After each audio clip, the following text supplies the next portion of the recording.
Hello, welcome to Wednesday's Daily Devotional. Today I want to talk to you about a story from the Bible that I was reading about a week and a half ago, and it's from Daniel chapter 2. Now, at this point in Daniel's story, he is an exile in Babylon. He was living in Judah when the Babylonians came and conquered Judah, and the Babylonian way was to conquer a land and then take all the best and the brightest, the strongest and the most wealthy people back to Babylon with them as exiles, or kind of like as hostages. So Daniel was among these people taken back to Babylon, as well as three of his friends, Hananiah, Mishael, and Azariah.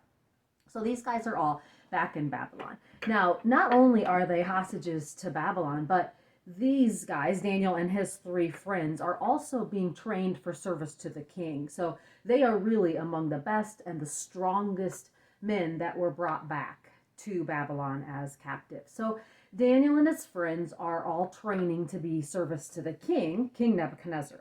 And King Nebuchadnezzar has a dream. And usually when a king would have a dream, then he would tell the dream to the wisest people, like the astrologers and all the fancy magicians, and he would tell them the dream, and then those people would interpret the dream for the king and tell him what it meant, likely telling him something that he wanted to hear. Well, this time, for some reason, King Nebuchadnezzar decided that he wasn't going to tell his wise people what the dream was. He wanted the magicians and astrologers to tell him what his dream was, and then on top of that, to also interpret it. I think maybe he was starting to see through their hocus pocus. I don't know.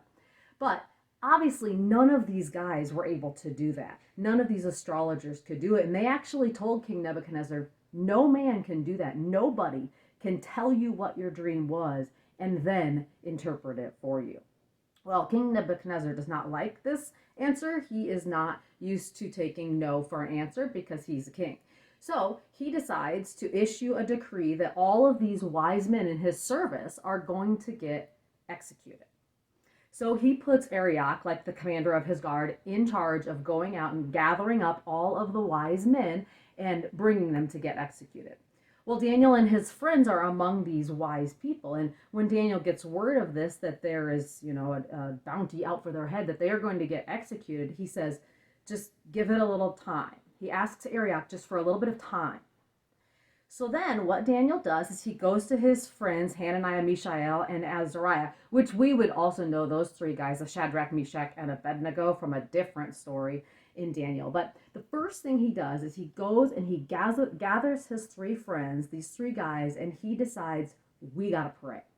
So he and his three friends spend the night praying about this. They are pleading with God to give Daniel not only an interpretation of King Nebuchadnezzar's dream, but also what the dream is that King Nebuchadnezzar had.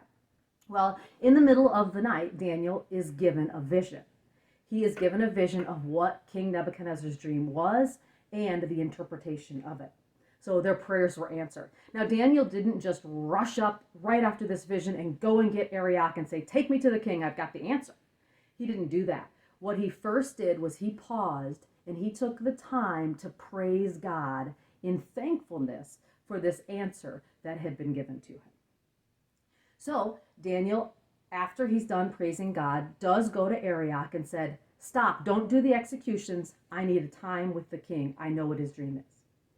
So Arioch takes him to King Nebuchadnezzar and says, King Nebuchadnezzar, there's this guy, one of the exiles from Jerusalem, that thinks that he knows what your dream is and thinks he can tell you your dream and interpret it. So King Nebuchadnezzar says, oh, finally, a man that can interpret my dream and tell me what it was. And Daniel replies to the king in verse 27. This is Daniel chapter 2. No wise man, enchanter, magician, or diviner can explain to the king the mystery he has asked about. But there is a God in heaven who reveals mysteries.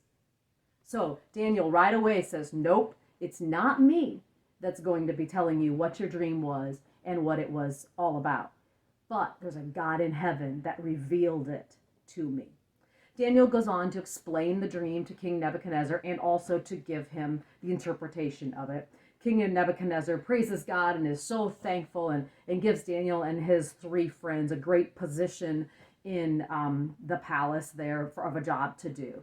So, this is a great story, and it has a really happy ending for Daniel and his three friends at this point. But you kind of think, like, I'm never going to be exiled to Babylon.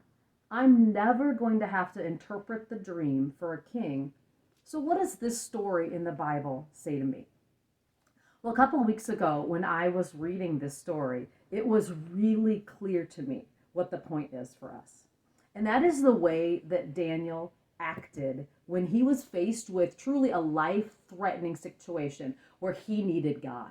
The very first thing he did when he found out that his life and the life of his friends was in danger is he gathered those guys up and he said, we got to pray, and we got to pray now, and we got to pray hard.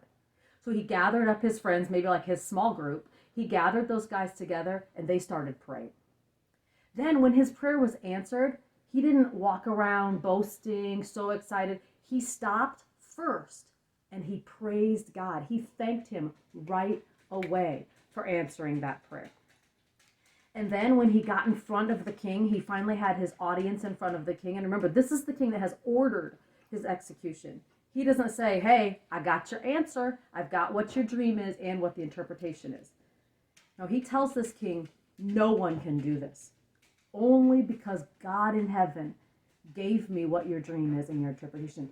All the glory for this goes to God. So Daniel did three things very right when he was faced with a tough situation. He first of all prayed. He second of all praised God. And then he gave God all of the glory in front of others. Now, I hope that if I am faced with a situation, nothing like what this is, but a situation where I need God, that I would follow those same steps that Daniel did. Have a great day. Bye.